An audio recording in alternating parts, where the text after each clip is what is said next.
Party के आते साथ इस तरह की घटनाएं बढ़ गई है और निर्दोष आदिवासी मारे गए। आज हमारे कार्यकर्ताओं की हत्या हो रही है तो हम भारतीय जनता पार्टी से सवाल पूछते हैं कि ये कौन सा किलिंग है। लेकर आप लोगों ने कांग्रेस ने एक समिति गठित की है, उसके बारे में पीडिया मुठभेड़ को लेकर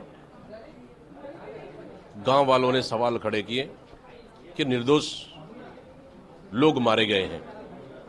निश्चित रूप से गांव वाले की बातों को पार्टी ने गंभीरता से लिया है और इस मुठभेड़ की जांच के लिए हम लोगों ने 8 सदस्यीय टीम बनाया है। वो टीम जाएंगे गांव में, चर्चा करेंगे, पीड़ित परिवार से चर्चा करेंगे, उसके बाद रिपोर्ट प्रदेश कांग्रेस कमेटी को सौंपेंगे। फिर प्रदेश कांग्रेस कमेटी रिपोर्ट आने के बाद फिर आगामी रणनीति तय करेगी। कितने समय में रिपोर्ट सौंपेंगे? मिनिमम 1 सप्ताह में उनको रिपोर्ट देने को कहा गया है। बीजापुर में आईडी ब्लास्ट में 2 नाबालिग बच्चों की मौत भी हुई है। जिस तरह बीजापुर में 2 बच्चों की दर्दनाक मौत हुई, हृदय विदारक घटना है। तेंदुपत्ता तोड़ने गए थे, बच्चे खेल रहे थे, आखिर नक्सली और पुलिस के बीच में हमारे आदिवासी पीस रहे। इसी को लेकर हमारी 5 साल की सरकार में, कांग्रेस की सरकार में, इन घटनाओं को हमारी सरकार ने नियंत्रण किया था। लेकिन भारतीय जनता पार्टी के आते साथ इस तरह की घटनाएं बढ़ गई है और निर्दोष आदिवासी मारे गए हैं। और इस घटना को भी आखिर इसका जिम्मेदार कौन है, इसके लिए भी पार्टी ने टीम बनाए हैं, स्थानीय टीम। वो जाएंगे, निरीक्षण करेंगे और उसको भी रिपोर्ट सौंपेंगे। फिर हम उसके बाद हम सरकार से फिर इसके लिए फिर हम रणनीति तय करेंगे। नारायणपुर में एक कांग्रेस नेता की गोली मारकर हत्या कर दी गई, अभी तक पता नहीं चला। जिस तरह से लगातार वारदातें बढ़ रही है, जिस तरह से कल रात की घटना नारायणपुर में हमारे ब्लॉक कांग्रेस कमेटी के उपाध्यक्ष विक्रम बैस जी की हत्या हुई, पूरी कांग्रेस पार्टी आहत है और पूरी कांग्रेस पार्टी परिवार के साथ इस दुख की घड़ी में खड़ी है।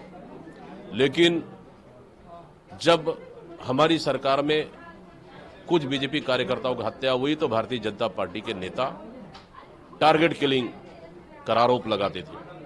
आज हमारे कार्यकर्ताओं की हत्या हो रही है तो हम भारतीय जनता पार्टी से सवाल पूछते हैं कि ये कौन सा किलिंग है। सरकार को इस पे जवाब देना चाहिए। और जिस तरह से लगातार घटनाएं हो रही है, इन घटनाओं को रोकने में सरकार पूरी तरह से असफल हो चुकी है। कानून व्यवस्था चरमरा गया।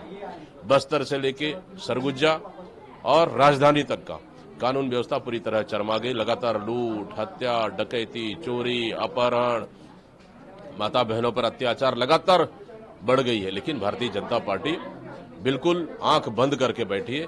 इसलिए इन घटनाओं को रोकने में छत्तीसगढ़ को भारतीय जनता पार्टी की 5 महीने की सरकार ने अपराध का गढ़ बना दिया। बीजापुर में 30 माओवादियों ने सरेंडर भी किया है, इसको किस? देखिए, जिस तरह से पिछले 15 सालों में भारतीय जनता पार्टी में फर्जी मुठभेड़, फर्जी सिलेंडर का काम किया, उसी तरह से मुझे लगता है कि गांव वालों को जिस तरह से बातें आ रही सामने, ये कहीं न कहीं उसी तरह से कारनामे फिर कर रही है। और बस्तर अशांत हो चुका है, बस्तर फिर जल रहा है और सरकार बिल्कुल शुद्ध नहीं है। हम मांग करते हैं कि कानून व्यवस्था मजबूत करे और निश्चित रूप से निर्दोष लोगों पर कार्रवाई बंद होनी चाहिए। प्रधानमंत्री नरेंद्र मोदी ने आज वाराणसी से अपना नॉमिनेशन फाइल कर दिया है, किस तरह देख रहे हैं? देखिए, प्रधानमंत्री जी इस तरह इस समय देश के जो चुनाव का फिजा बदल चुका है, माहौल बदल चुका है। 2024 निश्चित रूप से 4 जून भारतीय जनता पार्टी की विदाई तय है और आने वाला समय में देश में कांग्रेस की सरकार बन रही है, कांग्रेस गठबंधन की सरकार बन रही है। प्रधानमंत्री नरेंद्र मोदी कह रहे हैं कि इंडी गठबंधन के नेता सपना देख रहे हैं कि केंद्र में उनकी सरकार हो। इन लोगों ने तय कर लिया है कि 5 साल में 5 प्रधानमंत्री होंगे।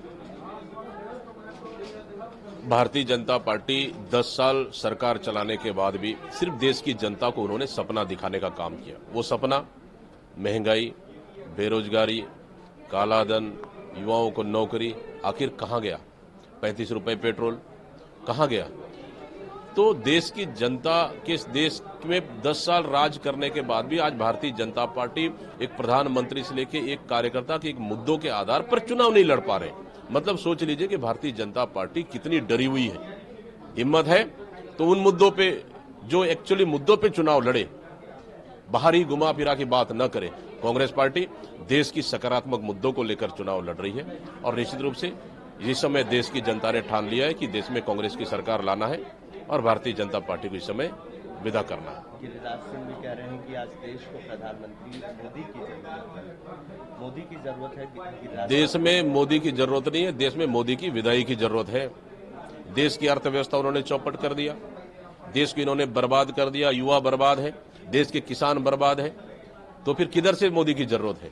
मोदी ने, अगर मोदी की जरूरत है देश के विकास के मुद्दे पे बात करे, लेकिन भारतीय जनता पार्टी अभी भी मोदी भक्त में लीन है, उनके कार्यकर्ता लीन है, असल मुद्दे उनको दिख नहीं रहे, लेकिन जनता ने असल मुद्दों को समझ लिया है।